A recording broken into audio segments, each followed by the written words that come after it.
comment un arbre comme le châtaignier peut rassembler des hommes? Il a accompagné la paura à Lyon, c'est-à-dire les hommes le peuple relativement démuni.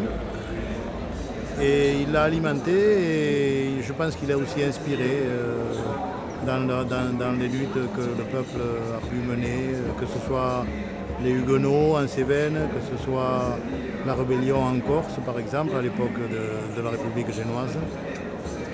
Donc c'est un arbre qui a été un arbre à pain comme on dit, mais pas seulement, ça a été peut-être un arbre à viande puisqu'il a permis d'engraisser le hissing large, les sangliers, les cochons, les animaux sauvages aussi. Hein.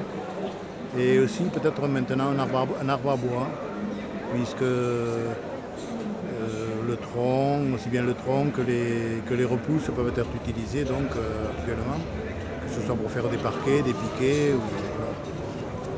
Comme on dit pour le cochon, dans le cochon tout est bon, mais je crois qu'aussi dans le châtaignier tout est bon. Et c'est un arbre qui a marqué, c'est un arbre de civilisation comme on dit, mais c'est un arbre qui a marqué fortement, c'est un marqueur identitaire. C'est un arbre qui a eu énormément de liens entre l'homme, peut-être parce qu'il a eu, son berceau était un châtaignier, qu'il a été alimenté par les châtaignes, le cercueil, et pouvait être aussi un châtaignier. C'est-à-dire que c'est un arbre qui accompagnait finalement l'homme d'Albres à la tombe, c'est-à-dire du berceau à la tombe. En fait, on trouve des traces de pollen de châtaignier dans la montagne noire depuis l'époque du Quaternaire, c'est-à-dire moins 6000 ans avant Jésus-Christ. C'était bien sûr à cette époque-là un arbre sauvage. Et on trouve des traces de culture depuis à peu près l'an 1000, avec on va dire un essor au XVIIe, XVIIIe et XIXe siècle, puis un fort déclin qui est dû en fait à une déprise agricole. En 1850, il occupait environ 455 000 hectares, mais maintenant il n'en occupe plus que 32 000 en France. En 1975, c'est 32 000. Donc il y a eu une baisse énorme, mais justement peut-être parce que l'arbre ne répondait plus aux besoins. Il y a eu d'autres cultures vivrières qui se sont développées, comme la pomme de terre, et les céréales. Donc il a beaucoup diminué. Ça représente toute une civilisation, on peut parler de civilisation castanéicole, puisque une population entière vivait autour de ce châtaignier. Et je dirais que l'intérêt c'était de pouvoir optimiser l'occupation de l'espace, puisque le châtaignier était cultivé en terrasse. Et puis les prés, les pâtures, en fait, les vergers, étaient pâturés par les ovins souvent. Ce qui fait qu'on avait vraiment une optimisation de l'espace. Le gros intérêt aussi, c'est que c'est un arbre qui est mellifère. Mellifère, ça veut dire que les abeilles vont pouvoir récolter son nectar, ce qui veut dire que ça produit encore une fois de plus une ressource pour la biodiversité.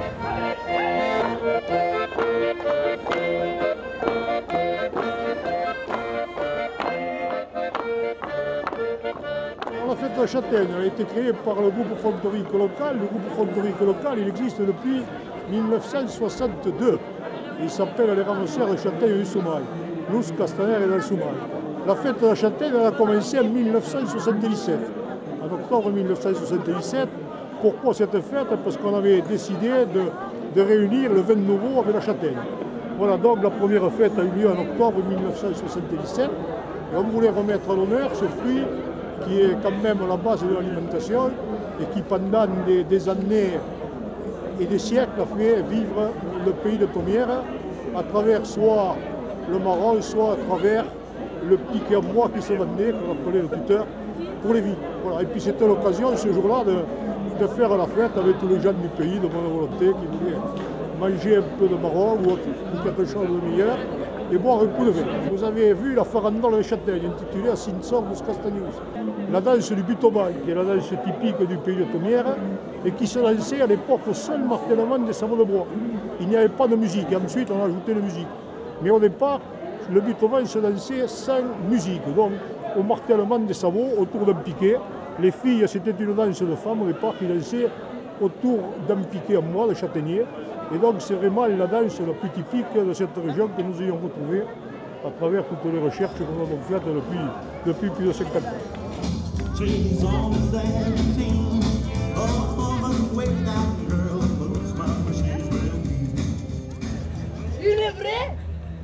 Qu'est-ce Qu'est-ce qu'on a comme animation là, sur la fête à la châtaigne aujourd'hui? Alors aujourd'hui nous avons les tac au tac, ce sont des échasses acrobatiques.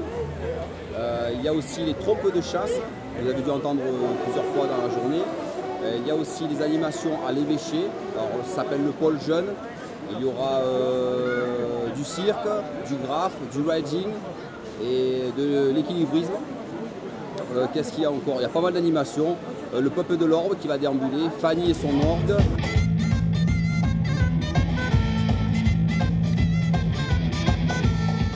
C'est une des fêtes principales de l'Hérault, je crois que c'est la 4e, ce qui n'est pas négligeable. Pour nous c'est une vitrine, parce que les hauts-cantons sont tout souvent assez négligés par rapport aux grandes villes du littoral. On a essayé de garder la tradition, bien sûr. Il y a la châtaigne, il y a le terroir, il y a les artisans. Et on a rajouté des pôles d'animation pour les jeunes, les enfants, qui sont un peu oubliés pour ce genre de manifestation. Nous avons beaucoup de projets. Il y a beaucoup de bonne volonté de la part des associations, des jeunes. Et nous allons essayer de fédérer tout ça pour faire d'autres animations, style marché de terroir, style fête à thème. La fête à Châtaigne-Saint-Pons représente une forte participation du milieu associatif pour l'organisation, pour tout ce qui est de la mise en place, le suivi, la sécurité, les emplacements, etc. Ça amène, avec le beau temps qui est présent sur ces 2 jours, donc, une forte participation des populations environnantes qui viennent voir quelque chose quand même qui est traditionnel, puisque ça existe depuis 35 ans. Donc à partir de là, on ne pouvait pas, la nouvelle municipalité, laisser tomber donc, cette manifestation, cette fête, pour diverses raisons que n'ont pas voulu poursuivre l'ancienne association.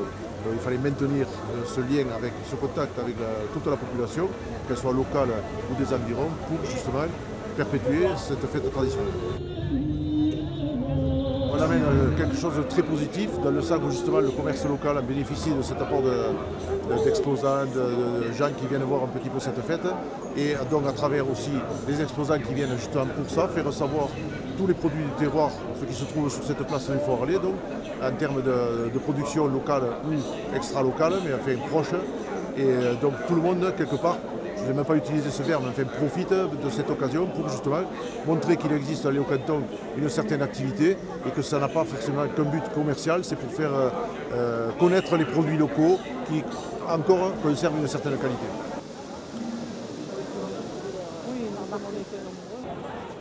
Il faut absolument mettre le genêt que vous avez derrière vous, qui va parfumer l'ensemble des châtaignes. Donc après, il y a le savoir-faire de l'ensemble de l'équipe où ils connaissent les temps de cuisson, qui sont de 25 minutes, avec beaucoup de flammes au départ. Et ensuite, pour mettre les châtaignes dans les comportes, et les sacs en toile de jute par-dessus, de manière à ce qu'elles continuent à l'étuver. Et après, on a normalement, si tout s'est bien passé, une châtaigne qui est douce et sucrée. J'ai rien inventé, personne n'a rien inventé. C'est le savoir-faire des anciens qui a toujours été transmis. Il y a quelques producteurs, toujours, bien sûr. Il y a des variétés anciennes qui sont cultivées et puis il y a de nouvelles variétés qui ont été introduites. Au niveau du parc naturel régional, on a développé la marque Parc sur les produits de châtaigne et dérivés de châtaigne. Donc il y a vraiment une valorisation de ce produit à travers le parc naturel régional. Il y a eu bien sûr un inventaire des variétés anciennes qui a été réalisé. Et dans la marque Parc, il y a plusieurs critères d'attribution qui portent sur l'utilisation des variétés anciennes, mais pas uniquement. On considère aussi que les variétés nouvelles qui sont adaptées au territoire sont des critères d'éligibilité à la marque Parc. C'est vrai que le châtaignier, même s'il est peu cultivé aujourd'hui, il reste présent dans nos paysages. On le voit bien sûr à travers l'évolution des saisons, c'est toutes des couleurs en fait qui défilent au fil des saisons. Et puis ce sont des paysages typiques en terrasse qui sont retenus par des murets de sous-vêtements en pierre sèche. Tout un système aussi d'accès aux châtaigneraies, donc des chemins de pierre et des systèmes d'irrigation traditionnels qu'on appelle en occitan les béales et les pesquiers. Donc ça c'est vrai que c'est un patrimoine dont on a hérité et qui est toujours visible dans le paysage.